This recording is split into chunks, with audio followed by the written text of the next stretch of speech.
Hello, my name's Jennifer.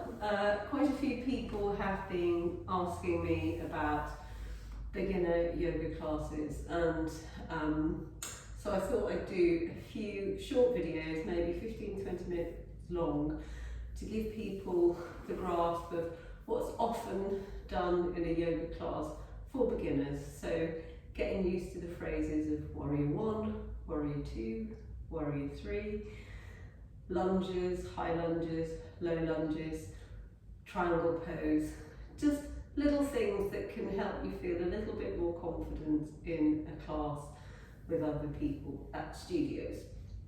Most yoga studios do offer beginner classes, so I would highly recommend you doing that, and doing it with other people can add to the momentum and keep you going. But if you want some online basic teaching, then check into my YouTube channel where you can find a few of these videos. So to start with, for a little bit of self-practice at home, try to get into the habit before you start doing any yoga practice of setting an intention and just finding a place of stillness for yourself on your mat. So I think 90% of yoga is showing up either at the studio or for yourself on your mat. And once here, just give yourself a little bit of time and space just to be in the moment. So I'd like to invite you to close down your eyes and cross your legs, or any comfortable position on your mat. If you want to, you can put a block or a cushion underneath, just to ensure that you've got a straight spine. So no slouching, make the effort to sit tall for yourself. And close down the eyes. And start to breathe in and out through your nose.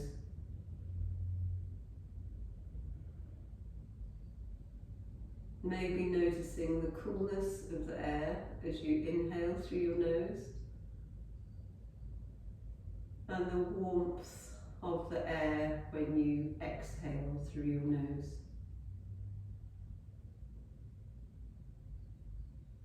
Maybe you become aware of your heart beating.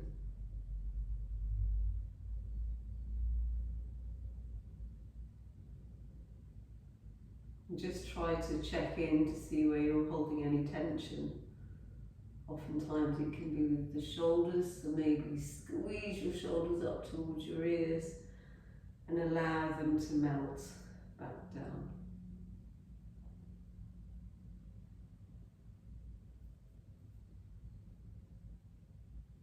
You can keep your eyes closed and just go with my voice cues, or have your eyes open, whatever's more comfortable for you. But sitting tall, make fists out of both of your hands, and take a deep inhale through the nose as you open your fingers, open your palms wide, fully exhaling.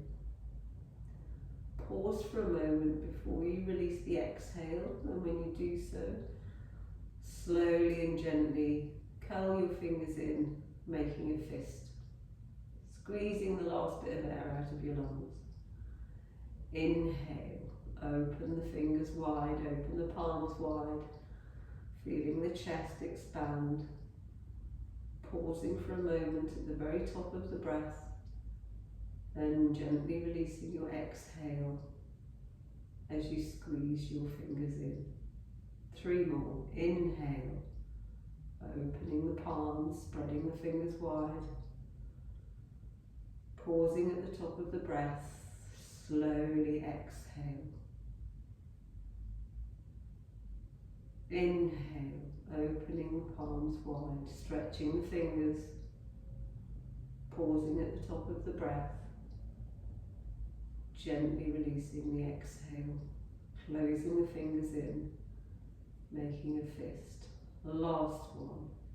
Inhale through the nose, spreading the fingers wide, opening the palms, stretching the fingers, pausing at the very top of the breath, gently releasing the exhale.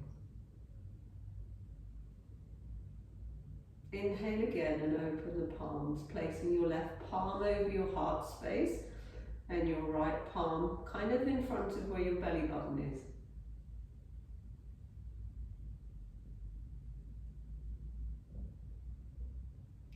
Feeling like you've arrived on your mat.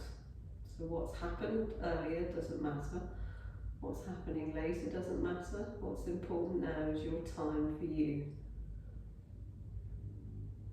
And before any yoga class, just bring something to mind, an intention for your class. It can be something you're working on, a project. It can be a loved one, an animal, a friend.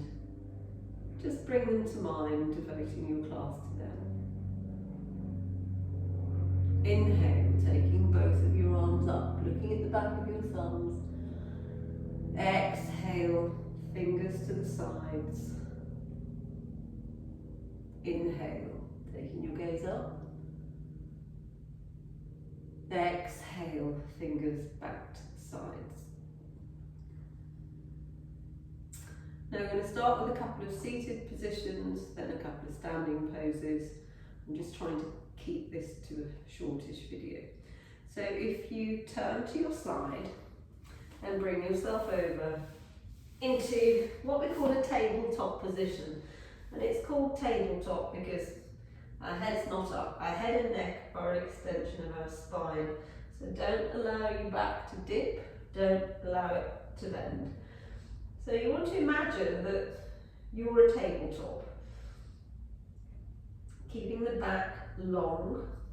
An idea is to imagine someone's pulling your head in one direction and pulling your bottom of your spine that way in the other, keeping your back nice and straight. Now just check in with your shoulders. Are your wrists underneath your shoulders? Spread your fingers wide. Don't just have your hands on the mat. Spread your fingers wide so you always feel like you're gripping at the mat with your fingers. And your knees hip width apart, directly under your hips. Hold it here. We're going to take an inhale as we allow the back to dip, and we're going to take our gaze up. And when we exhale, we're going to take our chin to our chest and round the back like an angry cat. Inhale, maybe you bend the elbows with it, allow the back to dip, taking your gaze up. Exhale, take your chin to your chest, round your back like an angry cat, almost feeling like you're pulling your shoulder blades apart. Inhaling as you look up.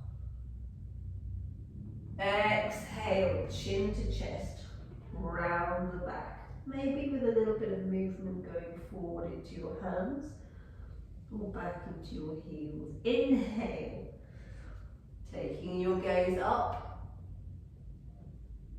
Exhale, rounding the back, chin to chest. Maybe squeezing your ears on the inside of the top of your arms. Inhale, dipping the back, looking up. Exhale, rounding the back like an angry cat. Just come back to a tabletop position. If at any point you're feeling a bit tired and want to rest, just push your bum back towards your heels, taking your forehead to the mat, allowing your arms to rest at your sides. This is called a child's pose. You take this pose anytime you want a little bit of a rest, or if you're feeling dizzy or you're feeling tired, it just resets your system. So options for child's pose are lying like this, or you can have your big toes together and take your knees wide. So if you're looking at me from the front, knees are wide, big toes are together. And you can just melt forward, bringing your chest to the floor, allowing your forehead to rest, or you can make a little pillow out of your arms, allowing your forehead to rest on that. Whichever is more comfortable for you. There's no hard and fast rules. The idea is to get the head a little bit lower than the heart. Then just take a couple of breaths here. Inhale. Exhale. Inhale. Exhale. Squeeze your bum and just gently roll yourself up. Coming to standing, try as much as you can to get up from the floor to standing, just using 2 limbs. If you can do that in every area of your life, it can be good for you. So I like to squeeze my hands together, so I'm pushing pressure through my hands. Come up onto the knees, taking one foot and then the other. Coming to standing. So we're going to we've covered child's pose, we're going to cover standing pose, mountain pose, which is otherwise called Tadasana. That forms the basis of all of your standing poses. And if you can make sure you do at least 1 or 2 mountain or Tadasana poses every day, it'll set you up to be able to cope better with all the other standing poses. So let's stand in our Tadasana. So classically, heels would be together, big toes touching. Everyone's anatomy is different, from their feet shape to their knee shape to their hip shape. So if that's not comfortable for you, by all means, take your feet hip width apart. Just remember, your hip width isn't the side of your leg width. Your hips are in here. So taking your feet hip width apart, you can do this either with your eyes open or closed. Doing things with your eyes closed helps to cope with proprioception, which is your body's ability to know where something is in space. It also helps to feed your nerve networks so that your foot continues to move to keep you balanced. There's this fantastic bit of equipment in your body, your nerve endings, your neurological system, and with the nerve endings in your feet, of which there are many, feed back into the body and how to keep that body standing, whether your eyes are open or closed. It intensifies it more so when your eyes are closed. So there's something called neuroplasticity. When we take our body through certain things regularly, you set up new neural pathways for this. And yoga is a great way of harnessing that body's ability. So your feet hip width apart. I want you to either open or keep your eyes open or have them closed. If they're closed, I want you to get the sensation that pressure is going into the forefoot, but you're not lifting your heels. And then have the feeling that you're pulling pressure back into the heels, but you're not lifting the forefoot. And then maybe a little bit more to the left than the right, and then a little bit more to the right than the left. Essentially, I want you to feel every aspect of your foot connected with the mat where possible. And then maybe lift all 10 toes, spread your toes as wide as you can, and then place your toes back on the mat. And I want you to imagine you're feeling really rooted to the mat, like there's roots coming up through the mat, connecting and securing your feet and keeping them strong. Ankles are strong, legs are strong, knees are engaged but not overly locked. Your thighs are engaged, your glutes are gently engaged. I want you to feel an idea of length. The spine is lengthening. You are strong. Get the feeling that you're maybe drawing your navel towards your spine. It does help to just correct the pelvis. And lift your chest. Shoulders are nice and relaxed. Lift your chest a little bit more. Allow the shoulders to relax. Arms relaxed, palms facing forward. Get the feeling that your spine is lengthening. There's a golden thread coming out the top of your head, lengthening you. Inhale, open your mouth wide. Exhale, release. Sometimes in mountain pose, you can be so focused on getting everything right, you carry tension in your jaw. And by just yawning or opening your jaw wide, you can help to release those tight muscles. And taking an inhale through the nose, filling the lungs.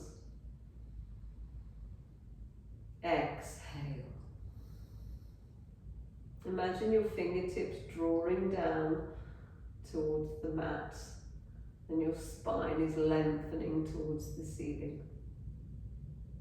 Inhale. Exhale.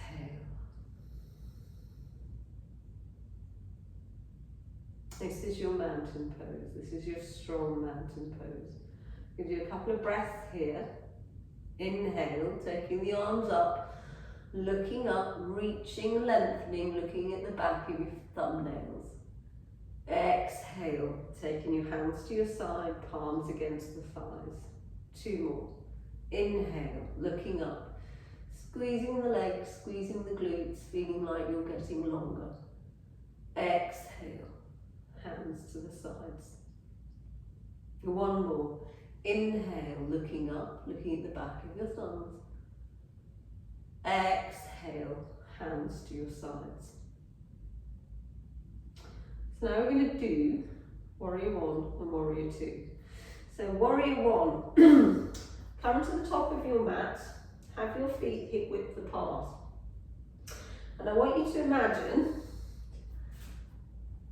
these are train tracks on the wall. Imagine your 1 foot is at the front facing 12 o'clock. The back foot, which is your left foot, is going to be facing 10 o'clock.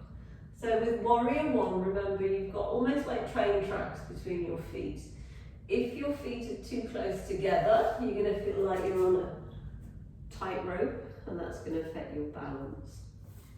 So you're going to step back with the left foot. So left foot's at 10 o'clock.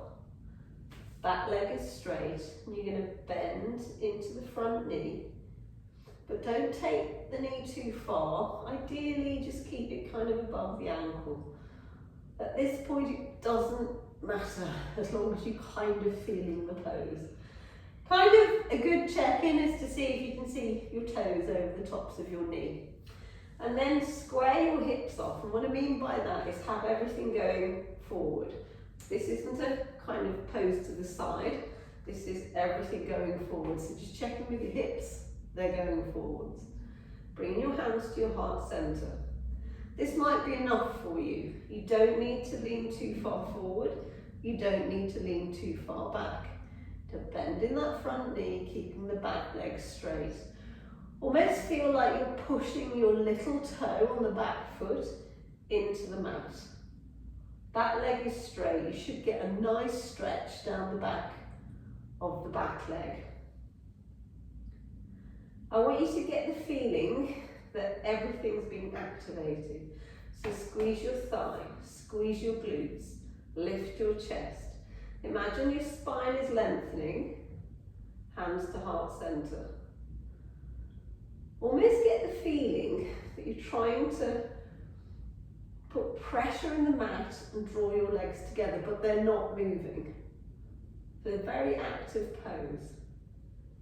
Stay here for a little bit more. Inhale, taking your arms up. Options, you can look up at the back of your thumbs, or you can have your arms either side of your ears. Bringing your hands back to your heart center. Gracefully bring your back foot to join your front foot. Maybe shake out your legs a little bit. Now let's take it to the other side. So again, imagine you've got train tracks going down your mat, not across, going down. Step back with the right foot. So your right foot's going to be about 2 o'clock-ish. The left foot is at 12 o'clock. Square your hips off so they're facing forward. Squeeze your glutes. Bend into the front knee. Just checking that you can see your toes. Squeezing the glutes. Back leg is straight. If you can't feel a stretch down the back of the back leg, just creep your front foot a little bit further away. Bending into the front knee. Squaring your hips off to the front, hands to heart center. Remember, squeeze your glutes, squeeze your thigh. Just make sure you're not leaning forward too much, you're not leaning back too much. Hold it here. If that's enough for you, great. Stay here for a couple of breaths. If you want a little bit more, Inhale, taking your arms up. You can either look up at the back of your thumbs or have your arms either side of your ear. Breathe. Squeeze your glutes. Bring your hands back to your heart center. Gently bring your right foot to join your left foot. That's warrior one. Warrior two, slightly longer stance. There's no hard and fast rules, but ideally, if you can kind of have your back foot either parallel with the back of the mat or just slightly turned in. Depends on your own anatomy and what feels more comfortable for you. Yoga is not about putting you in really horrible, uncomfortable positions. It's a practice that can help you be stronger, and it's supposed to be joyful. You're supposed to enjoy it. So, back foot ideally either parallel with the back of the mat or foot slightly turned in. In this pose, it's better for balance really. If you look at your front heel, if it's kind of in line with your back heel or kind of in line with the arch of the foot, that's great. But if it makes you feel a bit more stable, put your foot where it feels like it's strongest. So what you ideally need to do is bend into the front knee. Try not to let your knee fall in. And again, just check, can you see your toes beyond the knee? I want you to imagine you're up against an imaginary wall. So there's no leaning forward. We're not looking forward in this. In this pose, I want you to imagine you're up against an imaginary wall. So you're going to bend into that front knee and just check in. Can you see your toes? All the time, squeeze your glutes, squeeze your legs. Almost feel like you're bringing your feet together, but your feet aren't moving. And then play with moving a little bit forward and backward until you find the place that feels central and strong for you. Then raise your arms. So a good friend of mine told me, instead of just turning your head to look down the middle finger of your front hand, close your eyes and then turn your head. So when you open your eyes, you're looking down the middle finger of your hand. This is your warrior two. So it's a very strong pose, and you can stay here for as long as you like. Maybe taking your weight forwards, taking your weight backwards. Maybe sinking a bit deeper with the front leg. And then when you're done, gracefully take your right foot to meet your left foot. Let's take it to the other side.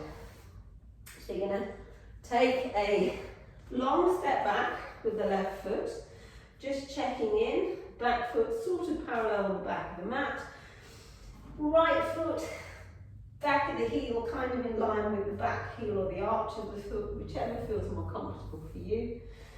Bend into that front knee so you can just make sure you can see the tips of your toes, and imagine you're up against an imaginary wall. Squeeze your glutes, squeeze your thighs. Almost feel like you're pulling your feet towards each other, but they're not moving. Take up your arms, relax the shoulders. Inhale, close your eyes, and when you exhale, you'll be looking down the middle finger of your right hand. Hold it here. Maybe play with sinking a little bit deeper. See how that feels. And then bring your left foot to join your right foot. So we've done Tadasana, Warrior 1, Warrior 2. The next one we'll do Warrior 3 and some balancing poses. At the end of your little session, these are very short sessions. However short your practice, whatever you can fit into your day, just honour yourself by closing the practice, sitting in a comfortable seated position, and do a few rounds of breaths. So inhale, pausing at the top of the breath, exhale, inhale, Pause at the top of the breath. Exhale, and try to make your exhale a little bit longer than your inhale. One more. Inhale through the nose, filling the lungs. Pausing at the very top of the breath. Slowly releasing your exhale, making it longer than your inhale.